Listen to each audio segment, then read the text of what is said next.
Wala nang maraming paligoy-ligoy pa, diretso sa punto na. Maiksi lang ang komentaryo, pero diretso sa punto. Maraming kuro-kuro, may tiwali, may totoo. Dito, sa puntong diretso tayo. Punto, diretso. Sir, are you concerned kasi may napapabalitang Senate leadership?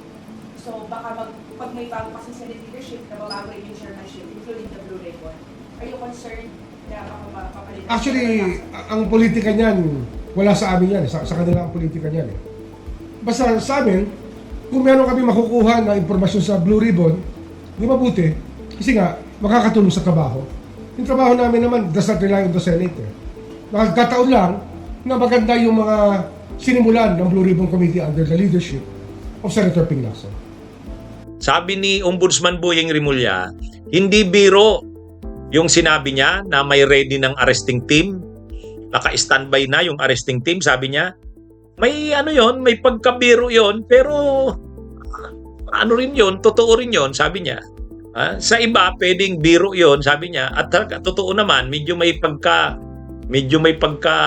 pabiro yung pagkakasabi niya. Pero sabi ni Ombudsman Boyeng Rimulya, totoo yun. Mayroon talaga raw naka-standby na team sila sa Ombudsman. Sir, in your program last Saturday, nagbiro po ata kayo tungkol dun kay Senator Soto na huwag siya dapat mag-alala sa kanyang posisyon. At meron mga nag-aantay daw kung mag-aresto. Ano pong ibig niyo pong sabihin doon? Biro lang po ba talaga ito? Hindi, ano yan, running, parang joke yan, pero hindi talaga siya joke. Siyempre, pag may warrant of arrest, a-arrestuhin. Tsaka meron kami arresting teams. Totoo naman yun. Sir, ang arresting teams na ito ay para po Sa mga dapat arrestin. sa Pilipinas po na mga kaso.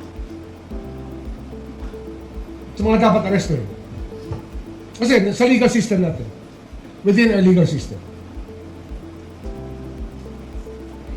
Oh, okay na? At mayroon silang naka-standby na arresting team. Pagka lumabas na ang arrest warrant ng ICC kay Bato de la Rosa, may naka-standby silang arresting team na makiki-coordinate sa mga law enforcement agencies. Kapag lumabas ang arrest warrant ng mga sa flood control, yung mga senador na involved sa anomalya sa flood control, mayroong naka-standby na arresting team. Kaya hindi totoo, hindi biro lang yun. Kung biro yung pagkakasabi niya, kumbaga, yung dating ay parang biro, ang tinutukoy kasi dyan ni Ombudsman Boyeng Rimulya sa hindi nakakasubaybay nito, ay di ba nagkaroon ng sa Senado na naudlot yung kudeta, hindi natanggal si Soto. Tapos, may programa sa DCRH si Marcoleta, ay si Ombudsman Boyeng Rimulya. Tinanong siya, ano bang masasabi mo doon sa nabigong coup sa Senado na tatanggalin na sana si Senate President Soto?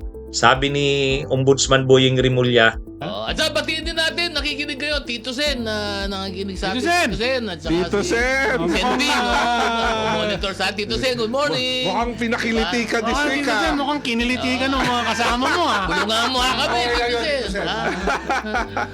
Mukhang pinaramdam ng mga kasama, Tito Sen. Parang nakakalimutan mo kami. Nagdaan yung Pasko. Nagdaan ng bagong taon. Mag-alala yung arresting team naka-standby rin. Ito na, patay! Ito, mga nakikinig Tito natin. Sen! Bawas Tito, isa sa good morning. problema mo din yan, Tito Sen. Oo. Bawas ng isa sa problema mo. Pero naman, masaya tayo, natutuwa tayo at kahit paano, may naareglo naman kung ano man yung sinasabi nilang gusot sa Senado at Basta ito lang, Tito Sen. Oo. Medyo naglalambing lang ng konti yung grupo mo. Nagpaparamdam. kasi mayroon nang naka-standby na arresting teams dyan. Yung mga senador na may mga anomalya dyan sa flood control at saka may mga warrant of arrest dyan, may naka-standby ng arresting teams dyan. O di syempre, pag na-aresto na yung mga yan, na-aresto na sila yung mga senador na may mga anomalya sa flood control, alam naman natin kung sinong tinutukoy dyan, sila Villanueva yan, ay mababawasan na ang mga senador. Kaya safe na si Senate President Soto. Kaya kumbaga, ganun yung pagkakasabi ni Ombudsman Buying. Huwag kang mag-alala. Safe ka na dyan, Senate President Soto. May naka-standby dyan na arresting teams. Kapag mayroong aarestuhin dyan, aarestuhin na yung mga senador na yan. O, di syempre mababawasan nga naman. O, sa iba, parang pabiro yung dating. Pero sabi ni Ombudsman Buying, hindi, totoo yun. Mayroon talagang arresting teams na naka-standby. Mayroon talaga. At kapag lumabas talaga yung mga arrest warrants, ICC man yan, o Korte, o Sandigan Bayan, mayroon silang team sa Ombudsman na mag-a-assist ng pag-implement ng mga arrest warrants na yan. O yun, ha? Kaya, lalo naman, ito namang si Ombudsman Buying, lalo niya namang tinatakot yung mga senador niyan.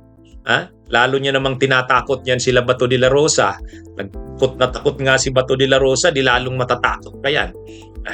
Ay, nung pa namang kasagsagan ng kudeta, mayroong nagsasabi, si Attorney Jess Palses, sabi niya, ang tunog niya, ang monitor niya, nasa gilid-gilid lang si Bato de la Rosa nung kasagsagan ng kudeta sa Senado.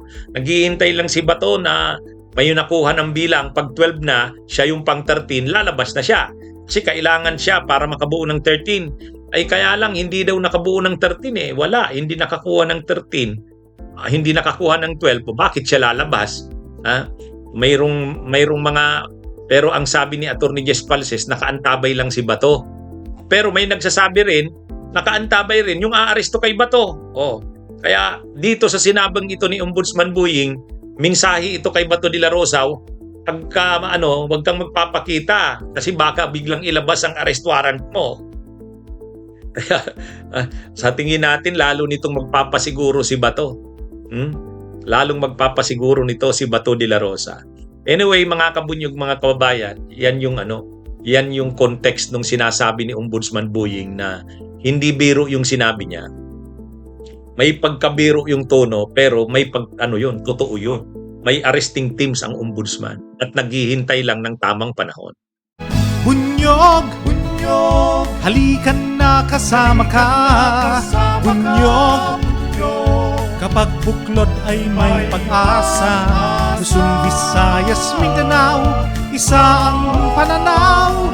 Sa bagong Pilipinas ang bunyog isisigaw. Bunyog.